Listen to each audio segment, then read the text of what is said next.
studio, and I thought, this is what I've been waiting for months. Just blue skies, t-shirt weather, and just the promise of spring and summer and all that entails. So I'm excited for the new life ahead. It's been a hard winter, man. Has it been a long winter? It has. It's been months or weeks of rain, La Nina, which is like wet weather patterns, wet and windy. A little bit. So I think there's El Nina and La Nina, and we're in a La Nina year, so it's very wet, overcast, and then there's just a general sense of foreboding and fear, as we, people just don't know what to do. It's kind of we're in this holding pattern, and so it's kind of definitely easier than last winter, which was the hardest one ever, personally. But this year was challenging, but I felt like we had enough resources, like we had reserves and available. If things got more difficult, we still had kind of something to push back with. But last year I really didn't have much left after it was all said and done. And I'm glad we managed to get through that with the lockdowns and the government gaslighting and all of the bullshit that went on. But we got through it. But this year we got through it a bit better than we did last year. Good, man. I've got all of that to look forward to, coming up soon. Just now preparing for another winter on the boat. I mean, I'm not sure if we're going to be here. We're trying to get off, but yeah, I've got that to look forward to. No, we haven't found anywhere. We're just looking and sort of like getting our feelers out there to see what's going on. But, how serious is the energy crisis that you're experiencing in the UK? Well, is it affecting you at the moment, or?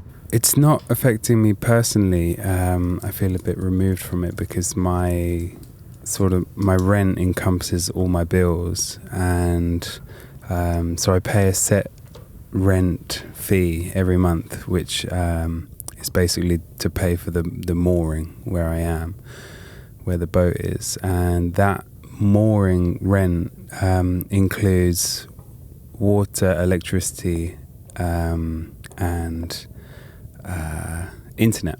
Water, electricity, and internet, and that hasn't changed since I moved onto the boat. So I don't know if they're swallowing that cost, or because they're a business, they maybe get better rates, or their rates have been locked in. Because I'm moored behind a photography studio, so they're the ones who set the rental price for me. Oh, I see. But it hasn't changed, luckily. And so you don't have any gas on your boat? It's just electric heaters and stuff.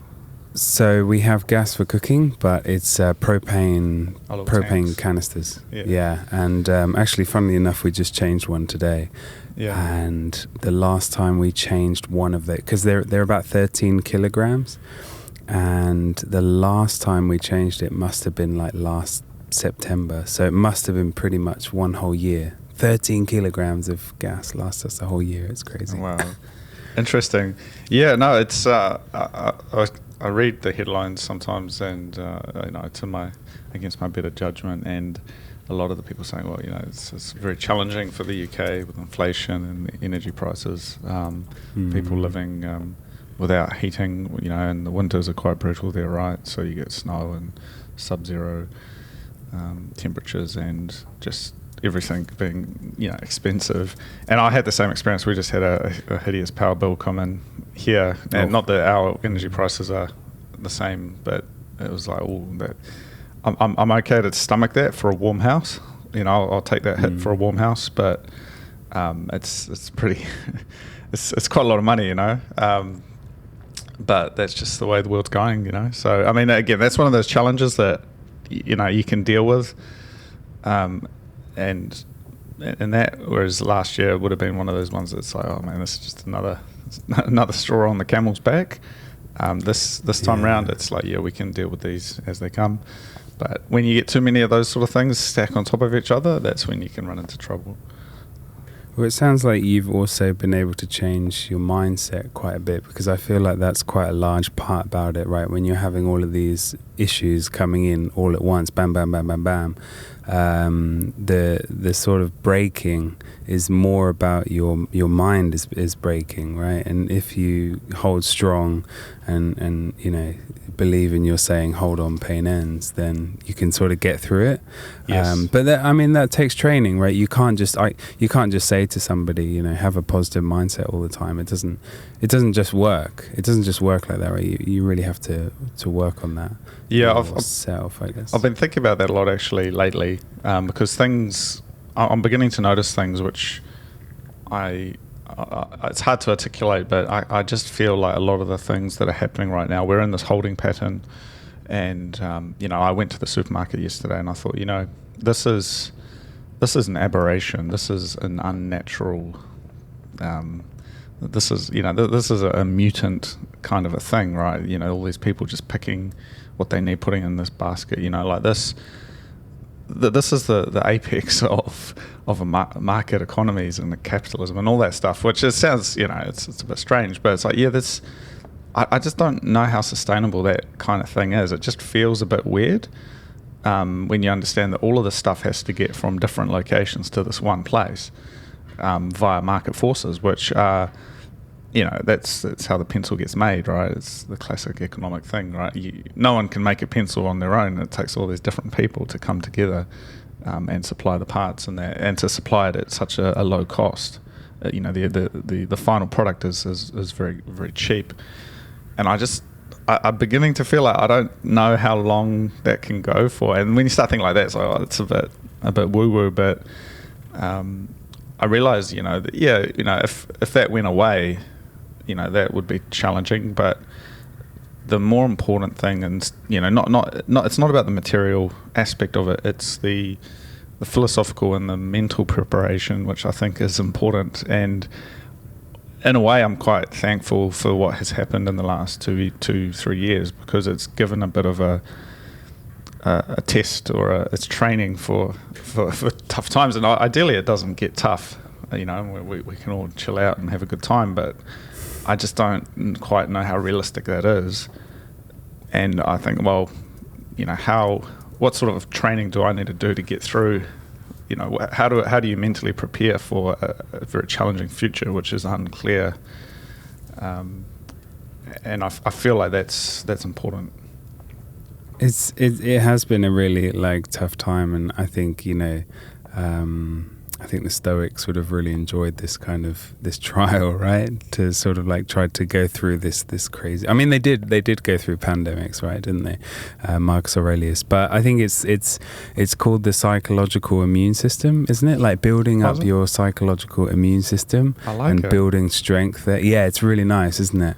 I forgot the name of the guy who coined that. It's really bad that I forgot his name, because I really love him. Yeah. I love his talks. But he talks all about the psychological immune system. Is this the germs guns guy? Jim? Oh no, not Jared Diamond. No, okay. Let me have a really quick search. Yeah, sure. I'll find it.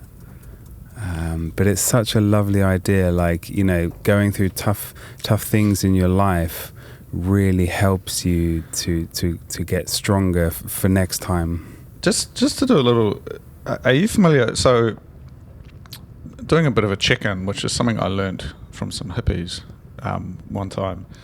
It's a thing that they do, right? They check in with each other, like, how are you doing, how are you feeling, what are you looking forward to? But doing a bit of a check-in for the last, a pandemic. No, actually, let's rephrase that. Let's call it a lockdown check-in. And even though the lockdowns were only for a few weeks here and there, but I think this whole couple of years, really, I would consider this whole thing a lockdown. There's still countries I can't go to. There's still things that are blocked off, blah, blah, blah. Let's call it a global lockdown, because that's what it is. If I check in for that, that's 2.5 years of this whole thing, coming up 3 years. I would say it's actually been the most creative, productive period of my entire life. It's been the most developmental and helpful in terms of pushing my artwork and my career and my and that side of things, but also in terms of my interpersonal relationships. I've never had more friends or social relations than I have now. I feel like I've become a better person generally, and I know that's a bit funny to say, but I really do feel that I've been able to give back to many people when previously I was more of a taker, I think, whereas now I've been like, man, how can I enable other people? How can I help working with other people? I've taken up some great hobbies and activities outside of my main work that have really added to my life. All of this stuff, right, it's like stops and starts. There were times when I wasn't able to do some of that, and for example now, I've got a lot of my friend circle has moved on from Wellington, where I'm living now. But last year, there was this core group of us who came together, and we were able to hang out and do stuff, and it was like, man, I never had that prior to all of this. And so in a way, it's actually been quite a good little period of time, and it's kind of what I needed. And I don't know about you, man, but like that's my reflection on it. Is it was challenging the government and all of that aside. It was actually quite productive. I feel like that's a general sentiment from most creative people that I've spoken to. Like there was this silver lining to it all, where and also in some respects, like businesses that I speak to, like cafe owners and stuff like that here in London, and me and Chia with Deacon Street, like the pandemic actually caused you to sort of like stop wasting time or stop you have this goal in mind and you're always like, oh, I'm too busy for that, I can't do that yet, and then the pandemic was like, well, here's the time to do what you've been saying you're going to do, so get on and do it.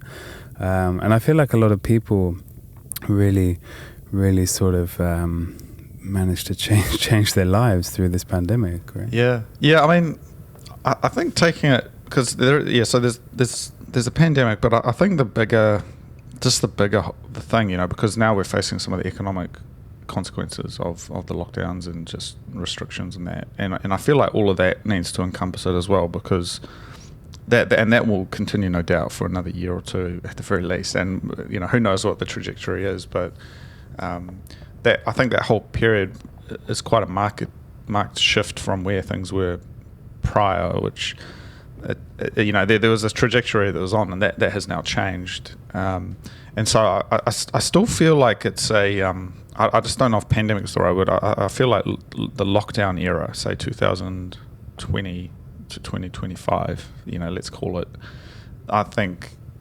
restrictions on global movement, Hong Kong, Japan, US, Canada, there's still all of these countries. It's like, man, we can't go. We need visas. We have to get tested. There's all of these barriers to free movement, which, the COVID's over. It's one of the 4 coronaviruses that are just in general circulation now. What are you going to do about it? When are these countries going to open up? Japan's starting to open up, but who knows when it's just going to be back to, you can just turn up and buy a ticket. So I think until a lot of that stuff ends, we can effectively call that pandemic's over. People aren't dying anymore. They never were, really. But it's like the lockdowns, the restrictions on movement are still there, and the restrictions on what you can do. In New Zealand, you still got to wear a mask on the bus in the supermarket, and it's still not quite right, And I feel like that mentality, it's nothing to do with any virus. It's it's like a fortress kind of blitz mentality, like look, just we're going to lock down, just do what we were doing. But within that, as you say, creative people are able to find ways to express themselves, are able to almost, it's like a period of like focused development, a retreat. Yeah, I think we really needed that. Yeah, but like what do you think has changed then mostly for you, before and after, like about your personal life? Oh man, I mean, everything's changed. Everything. Yeah. Like I feel like it's almost what I needed to sort of slow down a bit, like to consider to consider things a bit more. I was going quite quickly. The work I was doing was quite fast paced. I was working on stuff, but I wasn't going to a deeper level. But understanding now the broader political implications of the work, understanding what's happening globally, I don't know. I feel like there's just another layer of meaning and understanding that I've begun to uncover. Yeah, a lot more reflection from you. Yeah, a lot of reflection. Being able to build some good systems for getting stuff done as well, like being able to set up the studio, being able to have like a proper routine. I was living quite a chaotic life prior, whereas now it's a lot more structured, and I do kind of long for those chaotic days, in a way. But what was I doing the other day? Thinking about it, like just remembering. I don't know, and maybe in a way, the album is Wander the Night Japan is kind of like a nostalgic for that feeling of just being able to do stuff and just not kind of I don't know how to articulate it, but the feeling of motion and movement and being able to just go anywhere and do anything. Youthful energy maybe is the word. I feel like I've gone from a young adult to the next stage, effectively, and so I'm a little bit more grounded with things, but I can still loop back into that mode, but it's not the only mode. You know what I mean? I can do the kind of the chaotic motion and the drive, but it's not the only thing I can do. Yeah, I feel like I haven't seen that side of Cody since I think since we were in, was it Taiwan? We were in Taiwan, and you just had like this giant duffel bag, and you're like, right, I'm going to Bangkok for whoever knows how long. And I was like, is that all you're taking? And you're like, yeah, that's it, man. Like this duffel bag, and you had a couple of jackets or something, and you were just like, right, I'm just going like GTFO. I love it too. I mean, it's like something I get quite nostalgic for, but the systems that I had in place were good at the time, but they weren't quite. They're not what I needed longer term, I think, and I do want to go back and be able to do that again, but at a higher level. And having a studio base, being able to like leave and things still tick over. Whereas before I would just leave and everything, I would leave everything behind and it would just fall over. I would just go from job to job or not really care about projects. So, I had one focus and that was it. And that was cool, that's what I needed to do. But now I feel like I can handle multiple different objectives at the same time and quite elegantly, which in a way makes it more robust because you're not just like single shot. The golden bullet, silver bullet or whatever, it can actually, I can do, things that actually move forward on a number of fronts. I feel like I resonate a lot with sort of just traveling around and not having a path. I think I've talked about this before, like just hopping from country to country and sort of, like you just mentioned, leaving everything behind and then just moving on. And there was an excitement to that, and I really enjoyed that. But that's no longer me. And I don't know if that was because of the last few years, or whether that's because I'm getting older.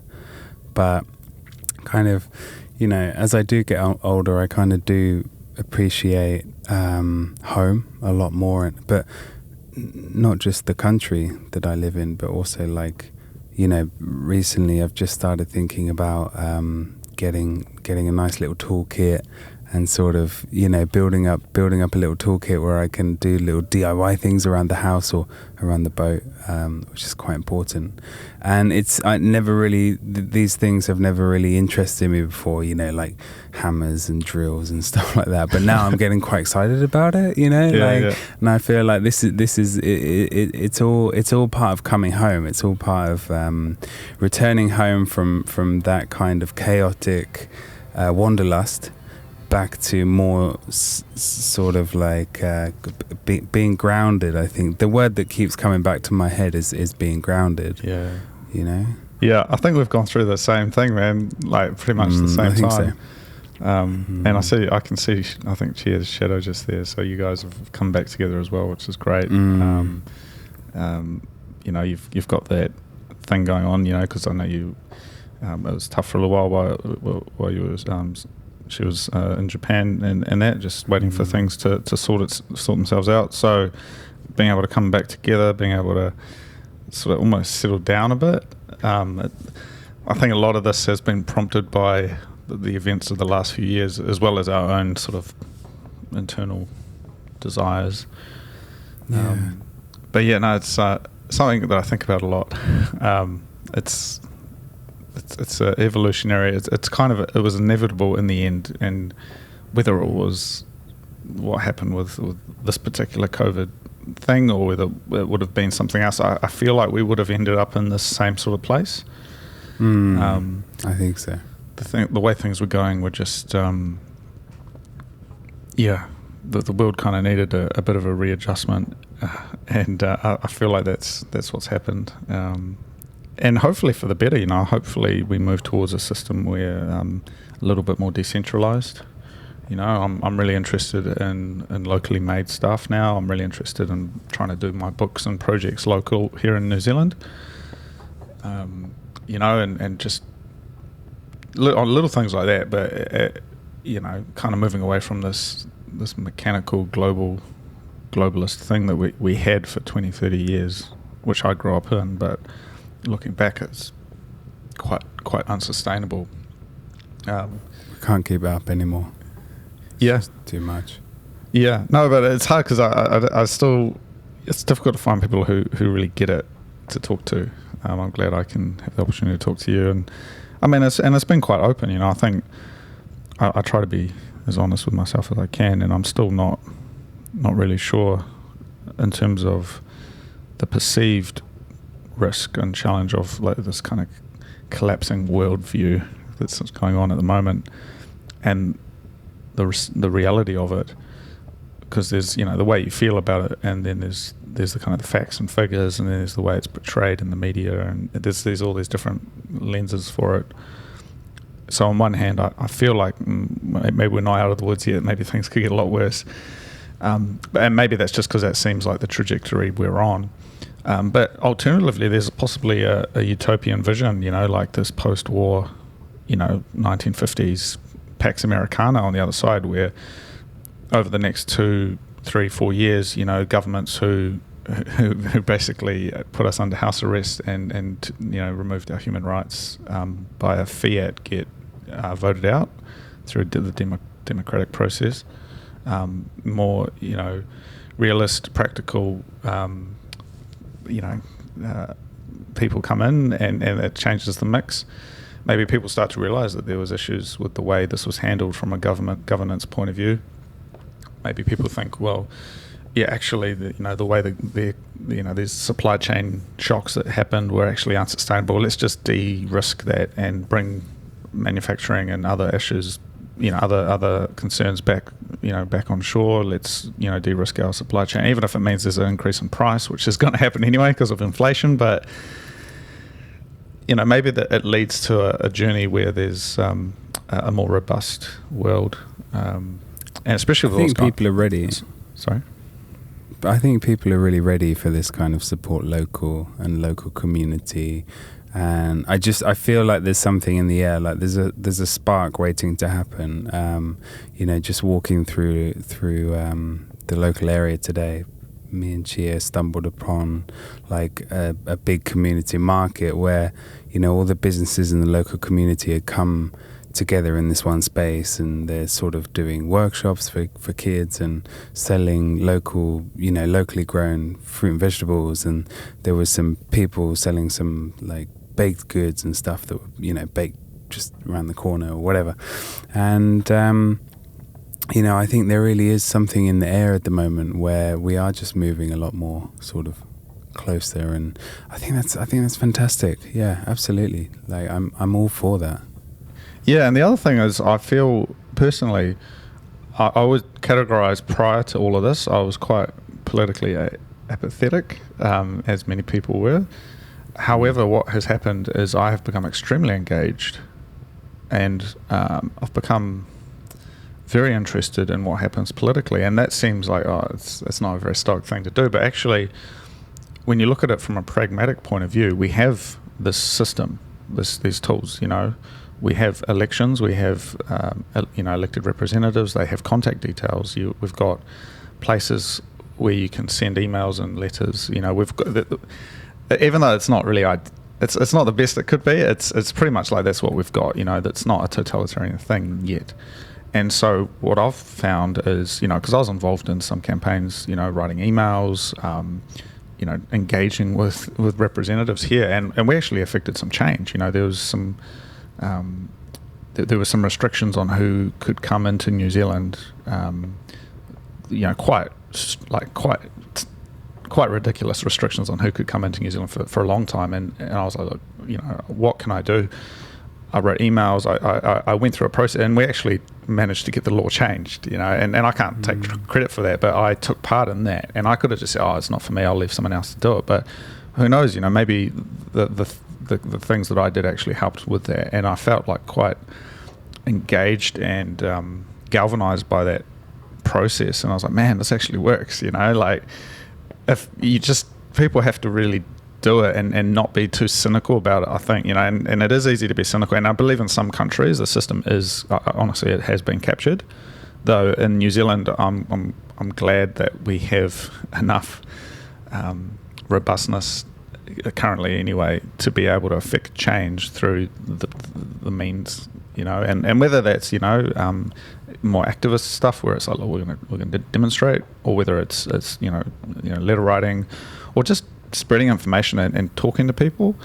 I felt like that's like one of the boxes of being a citizen is actually, and this is some like Roman Greek stuff, right? But it's like, actually, yeah, that's one of the things you got to do, is if you choose not to do that, then you're not really a citizen. You're just you're just a inhabitant. I think they call it, like you're just there. You pay taxes and you're just hanging out, but you're not really engaged in in the system around you. And I felt that has come out of me, and I feel it's come out in many other people, and I would like to encourage that. I'd love to see almost like kind of the old days. It's like people take civics and classes and they understand what their responsibilities are as a citizen, and you've got to get out there and vote. You've got to get out there and question people and push them on topics and not let them get away with stuff. And the media and all of that is connected. I think that's positive, even though it's not really what I need to do long term. It's just something that I have to do. Just as when I was younger, I could just do one thing and get away with that. I think now it's like, yeah, I do. No matter what else I do need to actually partake in this system as a citizen alongside everything else. What happened to make you more, because you said you were apathetic towards politics, as most people are these days, but what happened to change you personally? Was it just natural coming home? Or no, I mean, I think it's when things started to affect me personally, which is a bit, it's a bit shameful to admit, but when it was literally like, look, there were things that were directly affecting my ability to do stuff for people I love and my friends and family, and I was like, okay, this, like, we got to get onto this, and there's a certain pragmatism to that. I think when it's quite disconnected from you, that it can lead to these kind of very righteous kind of got to save the children kind, and I mean that in a sarcastic way, but when it's literally like, look, we've got a group of people who are being disadvantaged, our people, there's something about that really, you got to do, what are you going to do? You're just going to let it happen, and I feel like that is an experience that I hadn't had previously, and so now I'm like, yeah, okay, all right, so I can see what happens when my rights are taken away, in a small way. It wasn't a major way, but in a small enough way my rights were taken away. I'm not going to let them take anything further. I'm going to use the tools available to actually push and push back. And I managed to make a little bit of, bit of ground on that. Take back a bit of ground. Not all of it has been taken back yet, but we will, no doubt, and it will all come to pass. And I feel like that was necessary, because I could have gone my whole life without ever having experienced that and be like, oh, it's all just going to be okay, to leave the system, the political machine, just to run as it will. It's just going to work. But it's like, no, it doesn't. You have to check it. Yeah, I think for a lot of people there's a big barrier to entry though with politics, because it's a whole nother knowledge base that you have to sort of learn about, right? You can't just get involved with politics without sort of doing your own research and studying and sort of figuring it all out, and learning how to best use your time and the best ways to contact your MPs or anything like that. So I think for a lot of people there's that sort of what you say, it's distant from me, it's not affecting me personally, so people become apathetic. And then also if it does start to affect them, they're like, well, where do I start? Where do I learn about politics? And what are all these weird words that I see and stuff like that, like it's quite a barrier. But I don't know what my question is or anything on my point. Yeah. But I guess it's what I personally feel, right? Like I feel like, I'd love to get involved in that. Where do I start? There was a moment there, and I'm happy to admit this, but there was moments there where, and this was last winter, where I was close, not super close, but I was within the thought pattern of looking at the most drastic actions that I could take as a protest against the actions of my government. And I know that sounds quite serious, but I was thinking, okay, what can I do with my body? Do I need to set myself on fire? And I seriously considered that thought because of what my government was doing. And thankfully it didn't get to that point, and I wasn't, I was still quite far from that. But as I said earlier, my reserves were quite thin. This year, it's all good. I've got friends, I've got a lot of, businesses that's doing okay. Like everything's kind of a little bit okay, and so it's just going to be all good. But being pushed to the limit, you start seeing, okay, there is in the distance there is actually this reality where I could see, if these lockdowns and restrictions and mandates and all of this just gaslighting, if that kind of went up, say 2-3x, I'm going to consider doing that. And I think that, and you have seen that in the past with other events, and I look at people that we just got to look at Mishima Yukio, different people, and I'm like, I can kind of take artistic inspiration. I could see a path in which I could weave that into my creative practice, which is a very strange way of putting it, but I was beginning to think about those things, which I had never ever considered before, and I just don't do that. Yeah, please don't do it. But I was beginning to run those scenarios. That's how difficult it was, and people think, it was just a couple of weeks. No, it was years. I haven't been back to Japan in 3 years. We've had family members die in Japan. I couldn't go back. We've had all of that, and you know what it's like, And people are like, it's all good. It's like, it's not all good. Given especially that my previous identity was around freedom of, freedom was number one, right? Can I go, being able to go places. That was always number one. I don't care about money, man. I was job to job. But can I jump on an airplane and go to Thailand? Can I go to China? Whatever. I just want to be able to go and do it. And that got taken away from me. And it's like, okay. All right, so I'll deal with that. But then other things got taken away from me. I couldn't even go into a cafe, man. I literally, for like 6 months, I was banned from going anywhere. I managed to find ways around it, but it was like, that is, and people that you love, they're like, oh, Cody, I can't meet with you anymore. Sorry. It was tough, but what that led to was like, wow, that led to new ways of thinking, and now I'm able to deploy that into my artwork, and that's like, man, that's actually, I don't know, it's powerful, and that, I mean, that's activated the political, because it's like, yeah, we can't, for the sake of the children, and I mean that, it's like we can't let this happen again. Especially when I went out last night for a bit of a wander at midnight, and it's like Saturday night, and all the kids, university students are out partying on the main drag, and I think, man, these kids, they don't know anything, bless their souls.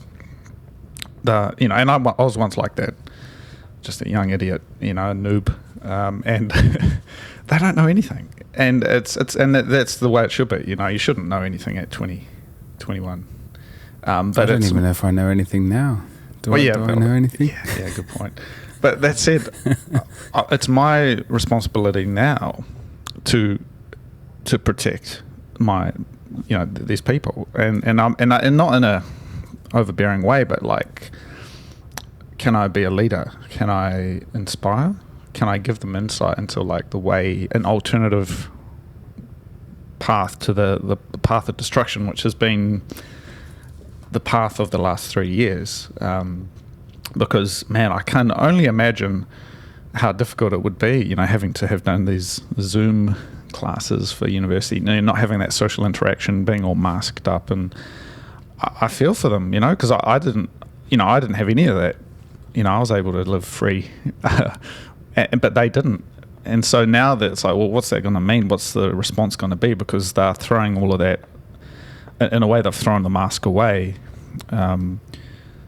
But I don't know what the change is going to be within them, whether they're kind of just, move on with their life and be like, yeah, don't worry, it's water off the duck's back, or whether that's going to affect them forever, Well, I think it will really affect young children. I think we're already starting to see that, aren't we? I mean, we've talked about that previously, like babies are unable to recognize emotional sort of pickups from people's faces. They can't recognize that anymore. Emotion triggers, and so I think that's a really big one. But I guess just going back to what we can do, I'd like to get involved with politics, because I think it would really give me something to sort of live for and to do and to feel passionate about. But short of setting myself on fire, I'd like to. I think I'd like to do something a bit less extreme. I should just contextualize that statement. So as I said, I was, I didn't do that, obviously, and I didn't get that close to it. But all I'm saying is that it came into my plane of consciousness that was an option available to me. Because when you see the old photos of the monk in Vietnam and that, or protesting the Vietnam War, you think like, that's quite far away. I can't understand why. Why would you do that? And I mean, you can kind of understand why academically, he's protesting, so therefore, but to actually feel what would it take to drive someone to do that? And there's other cases, there's the pro-democracy guy in Taiwan and that who set himself on fire back in the 80s, I think, and there's like kind of these different cases, but to really have that bubble up, to be like, okay, that's way over there, but it's something that is on the radar. Is, I think, it was quite a liberating experience to be like, okay, that's there, but we're just going to leave that and focus on what else we can do. And that's, for me, that was like writing, working with you, working on other projects, and that's why I'm really thankful for these different outlets. And that's why I think one of the goals of this whole thing with yourself and with others is, creativity in a chaotic world. How do you enable and give people vehicles for exploring themselves, exploring their work, to get through this, right?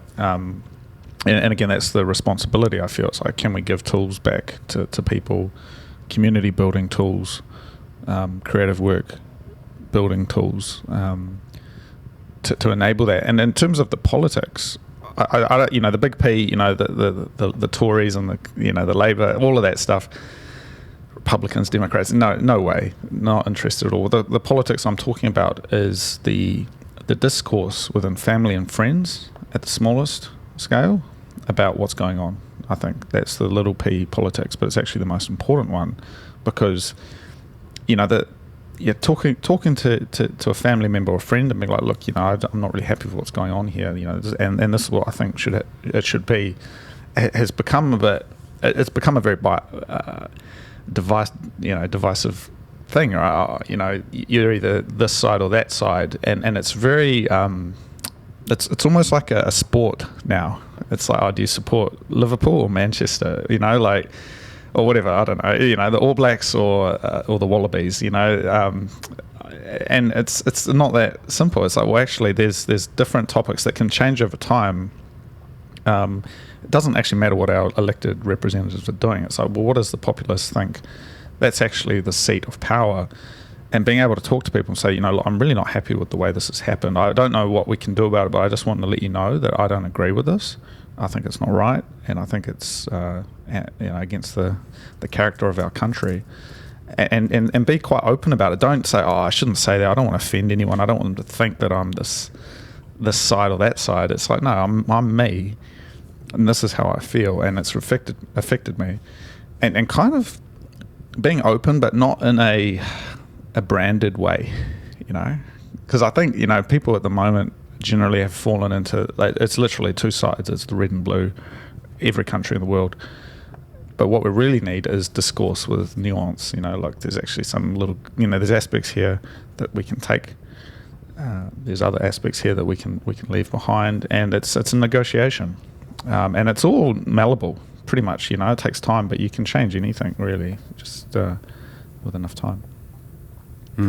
Yeah. This is like what I was talking about at the end of the last podcast with Patricia, and sort of getting quite focused on thinking about giving to charity a lot more than I do now, which, ashamedly is not much at all. And I'm starting to not feel guilty, because I think guilty is feeling guilty about not giving to charity is just a horrible negative spiral that you're going to get yourself into. But so thinking more about how I can do good in the world, and this actually goes back to what we were talking about earlier, like having a distance to something so that you don't care about it.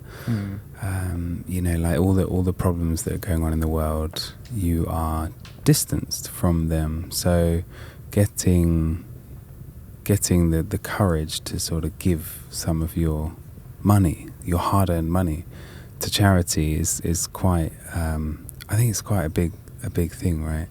So I'm just thinking about this at the moment quite a lot, and about how I can best. That's cool. Yeah. Yeah, best sort of like support and trying to find charities that resonate with me, but also do the most good, because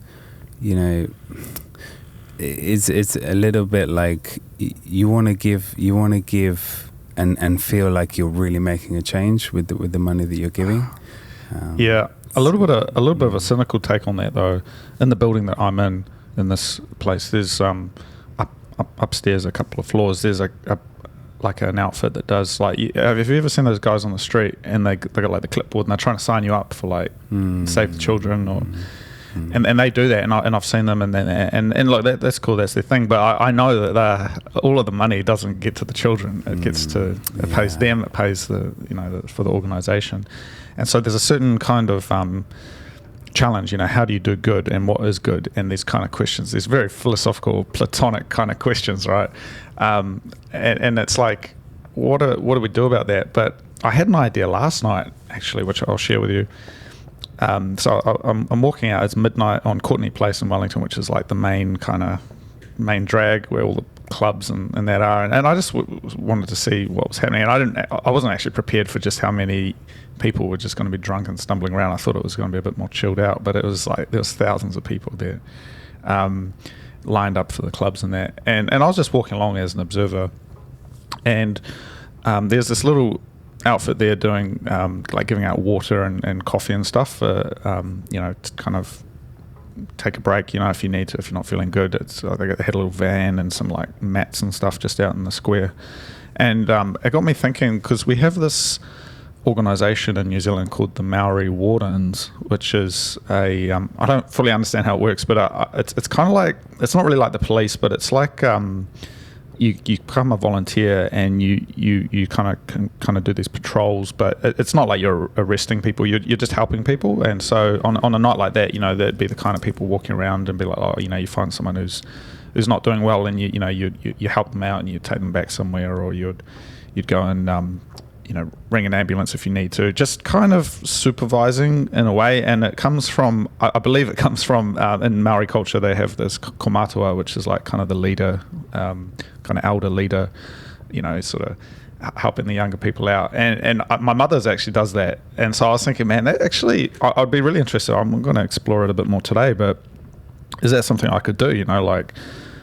You become accredited, and then you can go and take part in events as this kind of supervisory role. It's not really an authoritative role, but it's like you find someone who's struggling, or someone who's in difficulty, and you're able to help them out, and perhaps provide a glimmer of hope for someone. Maybe that's what they just needed at that time, was someone to come in quite a and in the way of the elder, sort of give some support. Not in a in that kind of youthful way where it's quite dynamic and it's like, no, actually, look, everything's going to be okay. Here's a cup of coffee. Look, it's pat on the back. And I don't fully know how to articulate it, but I feel like there's something there, like that kind of wisdom of the ages, which we don't really have transmission mechanisms for it. Besides traditional, just having a teacher. But even then, the teachers are generally quite muted in what they can transmit. There's a curriculum they have to follow, etc. But being able to transmit like that feeling of like, look, everything's going to be okay, especially from an older person to a younger person. Not that I'm that old, but being able to give that and impart that, I think it can be quite liberating for both sides, and I'm interested in exploring that. I'd love to talk to people on the pod about more charity stuff. That would be a fascinating topic of conversation. I think it's quite it's quite sort of I don't know what the word is, like it's quite difficult for a lot of people to talk about, because as I say, the immediate thought for a lot of people is to just think to feel guilty, right? That I'm not giving enough, blah blah blah. So having these conversations is really important. But like what you said just now, I think even just helping one person or a few people is enough. Well, I really it is. think it is. Before you scale it, you have to be able to help at a small scale and be able to give as much as you can without expectation of return, and without negatively affecting yourself or the other party, but actually being able to just help. Because you can sometimes help someone, but you're actually hurting them, and conversely, you can kind of it can be seen as hurtful, but you're actually helping someone by being, say, so-called tough love. But so there is a nuance there, but I believe that nuance comes in just through age and wisdom, and that's one of the challenges that we have actually at the moment, especially in my country, is that we have a maternalistic government. We're going to help, but it's actually enabling a lot of this trouble, and especially when it comes to homelessness and drug abuse. There's a lot of challenges, a lot of nuance there, a rabbit hole to get down into, but there's systems that I think can be set up that can take people off that path, as opposed to enabling them to continue to live on that path. But just if you know what I mean, getting away from giving purpose and meaning into life, which is what is needed to get off that path, and that's very challenging, and it's very one-on-one. You have to take someone on as a case. It's not something you can do via scale very easily. You have to be able to help one person before you can help 10 people. And that comes in many different ways, and it costs a lot of money to do. So it's usually easier to set up these kind of facilities and just kind of enable it but in the least destructive way possible, which is kind of not really changing it either. So yeah, it's very, very complex. And talking about this right now, I suddenly remembered about Soft White Underbelly and Yes. the work that Mark is doing there, and how much he's helping these people who are in dire situations, living on the streets, and or like raising money for the one famous one is the Whitakers. There's a family in America called the Whitakers, in the Appalachian Mountains. Yeah. They're an incestuous family, and he raised multiple thousands of dollars for them. But when he first visited them, their house was falling down, and rain was leaking in through the roof, and they were all just sort of like wearing torn clothes, and they were really not looking great. And then Mark raised a lot of money for them through his channel, Soft White Underbelly. The viewers were donating to them, and just seeing the before and the after for just one family fills you with so much. Fill me with so much like happiness and joy. And I was just like, watching them go to the supermarket and buy some food was just amazing. I think start small.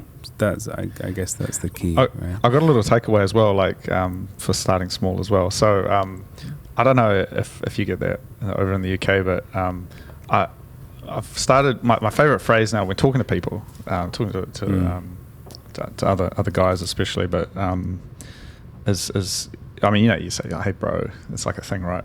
But using the phrase brother when addressing people, and it's not super normalized, but it is common, especially in different cultures. It's actually quite normal to use that phrase, but in New Zealand, it's not that normalised, but I enjoy using that phrase. When I talk to someone, go to the convenience store and buy something, it's like, thank you, brother, and I really mean that in a way, because it's we are all brothers and sisters, and it doesn't quite sound the same when you say, hey, thank you, sister, but I'll work my way up to that, but I like to use that because it puts out into the world this piece of phrase that you're not just a stranger, that we are all we are all family in a way, whether it's a societal family or family under God, if you want to believe that, but we are all connected, and your actions and my actions are connected, and our paths have crossed in this moment as we transact or whatever it is.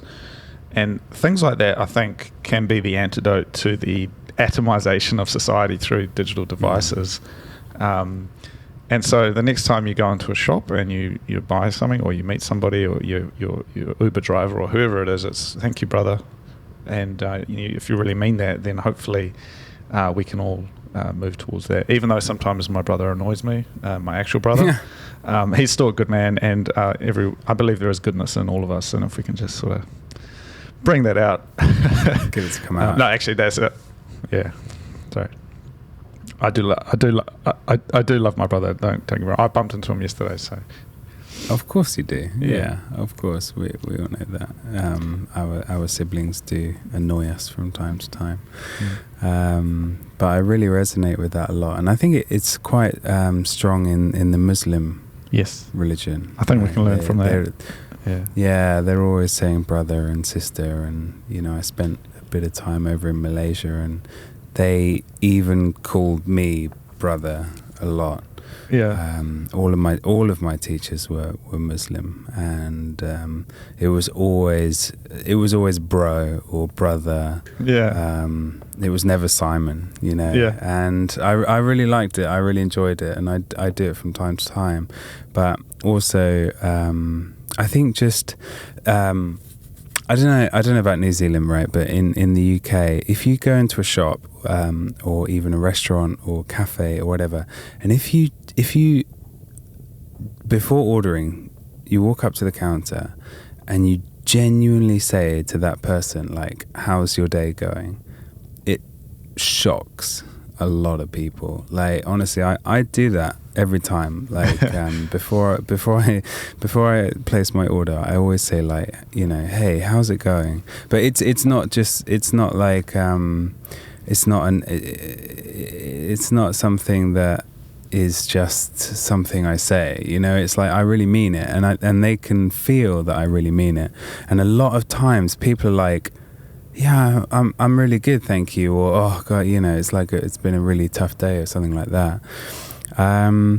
And it really takes people off guard, and it's quite a nice way to sort of break down that barrier, because you can get into that very robotic routine of just like, I'm going to place my order, you're going to tell me how much it costs, I'm going to give you the money, and then right, see you later. But having that sort of that little moment that trips up that roboticness is wonderful, man. It's really great. Yeah. Can we? I got some ideas that I'm ready to sort of transition into and to share with you, if that's okay. So we've been talking about all of this stuff, and I appreciate this is a cathartic discussion. But actually, what you just said about talking to somebody is one of the ideas that I've put into this new concept, which I'm floating and playing with at the moment, which is around building effectively an activity book or a workbook to help people explore and see their city. And so my working title for it is Wander Diary. And what it is kind of like, have you ever seen that, like, Wreck This Journal thing? Are you familiar with that? It rings a bell. So it's like, you know, you can buy it from the bookstore, and it's like, you know, the first page would be like, oh man, I don't know, but like, you know, rip this page out and do a rubbing with a pencil, you know, of a texture, right. And then the next page would be like, stand on this page, you know, and but the idea is that it engages, and by the end of it, you've wrecked the journal, but you've done all this stuff. It's quite interesting, and it spawned a whole genre of these like kind of self-help kind of written books where you got to fill it in or do an activity in the book. You know, how are you feeling? List 5 things, you know, and they're all very simplistic. I've reviewed a few of them. They're quite simplistic, and you kind of fill them out, and that's that. Excuse me. But what I was looking at was, is there a way to translate some of the work that I do, which is quite, you know, comes to be quite naturally, but I realize it doesn't come naturally to a lot of people, into some activities, some directives that you can give somebody and say, you know, here's, you know, take this book. I'm actually just going to bring it up and see what I've written, but because I've been working on a concept for this. So, you know, bring it up, and you know, where are you? You know, and you write it down. What can you see? And then providing like 5 boxes where you can fill in text. And so wherever you happen to be standing, whether it's in the middle of Shibuya, you know, or whether in Wellington or London, what can you see around you? Okay, I see the word, you know, for Kinokuniya or Starbucks or whatever, you know, and you write it down, you fill out the 5 boxes. And then the next thing says, okay, go straight and then turn left, whatever that means. Maybe you can't do that. So maybe it's like 1 step forward and then 1 step left, or maybe it's you go 100 meters forward and 100 meters left. But take that path and then see what happens. And so, but very simple kind of directives. And one of the directives that I've been playing with is, you got 4 boxes. The next 4 people that you meet, draw them, you know, sketch them real quick. Make up a name, make up an age, make up an occupation, make up a story. And kind of really look into them. You don't have to necessarily ask them, you can if you want, but look into their soul, look into their face and say, okay, well, what do you feel is their story? What's behind the person? Can you turn that into a project? And that's sort of, I guess, what I'm starting to think about, like, how can I enable that? So I just got some questions here, like, you know, today our journey starts and you fill it out. The time is about, you know, whatever it might be. The weather is, you know, very basic, you know, like, well, just give me the facts, where are we at? What can I see? And then, you know, as you move on, it's like, well, actually, I'm going to draw my movements. What can I hear? What are the sources of the sound? What is the texture of the sound like? And it gets people to really think about what's actually going on and really take a moment to, like, observe. And what I'm thinking about is putting this into a bit of a workbook of some sort, And potentially, offering it, is sort of thing you could download, or maybe printing it out and making it into a product. I'm still playing around with the idea at the moment, but thinking about making something that someone could take and follow to enable the creative practice, kind of like finding the beginning of the record, like this is where you need to drop the needle. All right, boom, it's in there. Follow this book, get started, and then hopefully by the time you've done a few pages, you're actually ready to go and do your own thing. But any time you need to, you can come back to this workbook and follow some of these tasks. Really simple, like a diary basically, and add to it if you need to, and that sort of thing. Yeah. That's so nice, man. That's like guiding people into a derived wander. Yes. But you're not there. You're sort of like you're there in this book form. Man, that's amazing. And yeah, totally. There's I mean, so many things are coming into my mind that you could put in that little book. Like turn your camera upside down and take a picture of the space, and like these kind of like creative, really cool little things for taking photos, for open the voice notes app on your phone and record 15 seconds of the sound around you. Man, like so many things are coming into my mind that would be because I mean what I do, I got this old diary, but like for me it's quite natural to sketch stuff out and to do drawing, and I do a lot of I don't know if you can see that, but a lot of sketching. I mean it's quite chaotic, but I realize, I mean that's only through I guess having done it for so long that I'm able to just translate ideas directly down into here. But it's not normal for people to do that, I don't think. So just here, this is from a couple of months ago, but sweet smell of sweet and sour duck. Beautiful girl comes in and gets takeaway. I can still hear Cantonese coming from the kitchen, slippery tiles. Yeah, like that's just talking about some place I went to in Auckland, and then I drew a little picture of the girl, and it's like I was just sitting there observing. I drew a little map, floor plan of the place, and it's like now that I've done that, I've committed it to writing. I've actually been able to commit it to my memory, because I could have just seen all that stuff, but it's like a dream. Like until you kind of write it down, it could just dissipate. But actually providing a prompt for people to do that, I think could be really cool. And that's something that people have asked me about as well. So, how do you do it, Cody? So, well, actually, you just do it. But I realize that's not really good advice. So if I can provide a product of some sort, a workbook, maybe digital, maybe printed, I'm still playing around with some ideas, but I think it could be really, really useful. So that's my new idea. So I keen to collaborate. If anyone wants to help out with that, get in touch. Absolutely, man. And I feel like we could start this in the Signal group, right? Like we could put these little daily or weekly or monthly or whatever tasks into the Signal group, and then just drop it in there and say, like, hey, do this today and see what you come up with. I feel like we get some good responses. Oh, no, I'm very keen, and I believe it will. It's the kind of like output that just needs to happen. I mean, it's a response to what has happened, I think, and it's again one of these creative outlets. But I think it could be really cool, and I'm happy to work on it, and kind of. I mean, it's also. I mean, its inspiration comes from a few places, but Invisible Cities is the other inspiration, because this is kind of like these little magical stories of different cities, different moments, and being able to understanding that all of these live within everywhere that we are. And whether you're what is that book? Sorry. What is it? What's the book? Invisible Cities. Oh, Italo Calvino. Yeah. You've talked about that Marco before. Polo, Kublai Khan, like all of that stuff. But no matter where you are, because unless you're literally in the mountain by yourself, I feel like any kind of urban environment would suit itself to this kind of derive, and seeing it with new eyes.